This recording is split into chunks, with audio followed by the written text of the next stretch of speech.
सोमवती अमावस्या की कहानी। एक गरीब ब्राह्मण परिवार था। उस परिवार में पति पत्नी और उनकी एक पुत्री भी थी। वह पुत्री धीरे धीरे बड़ी होने लगी। वह सुंदर, संस्कारवान एवं गुणवान थी, किंतु गरीब होने के कारण उसका विवाह नहीं हो पा रहा था। एक दिन उस ब्राह्मण के घर एक साधु महाराज पधारे। वो उस कन्या के सेवा भाव से काफ़ी प्रसन्न हुए। कन्या को लंबी आयु का आशीर्वाद देते हुए साधु ने कहा कि इस कन्या के हथेली में विवाह योग्य रेखा नहीं है। तब ब्राह्मण दंपति ने साधु से उपाय पूछा कि कन्या ऐसा क्या करे कि उसके हाथ में विवाह योग बन जाए।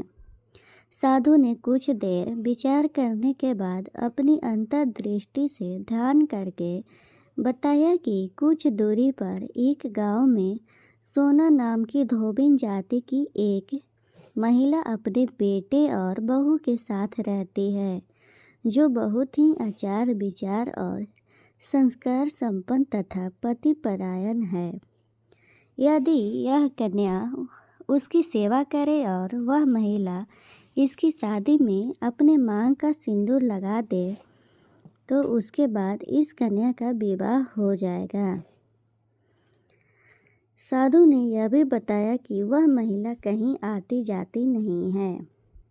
यह बात सुनकर ब्राह्मणी ने अपनी बेटी से धोबिन की सेवा करने की बात कही। अगले दिन कन्या प्रातःकाल ही उठकर सोना धोबिन के घर जाकर साफ सफाई और अन्य सारे काम करके अपने घर वापस आ जाती है। एक दिन सोना धोबिन अपनी बहू से पूछती है कि तुम तो सुबह ही उठकर सारे काम कर लेती हो और पता भी नहीं चलता।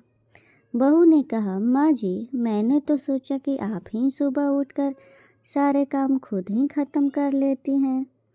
मैं तो देर से उठती हूँ। इस पर दोनों सास बहू निगरानी करने लगी कि कौन है जो सुबह ही घर का सारा काम करके चला जाता है।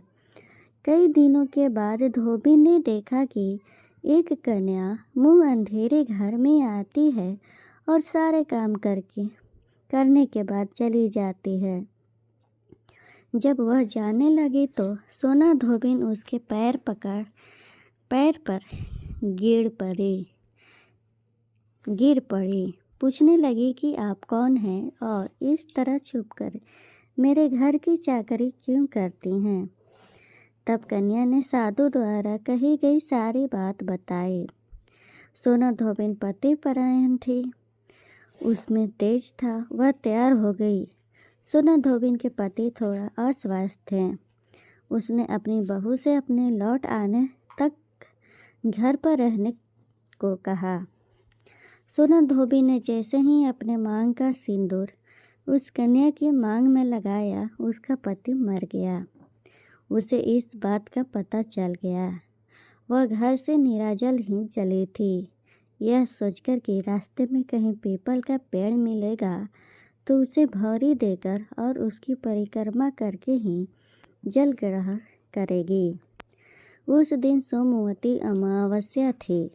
ब्राह्मण के घर मिले पुए पकवान की जगह उसने ईंट के टुकड़ों से 108 बार भौरी देकर 108 बार पीपल के पेड़ की परिक्रमा की और उसके बाद जल ग्रहण किया।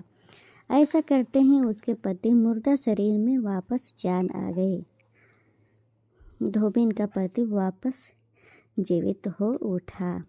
इसलिए सोमवती अमावस्या के दिन से शुरू करके जो व्यक्ति हर अमावस्या के दिन भौरी देता है, उसके सुख और सौभाग्य में वृद्धि होती है। पीपल के पेड़ में सभी देवों का वास होता है।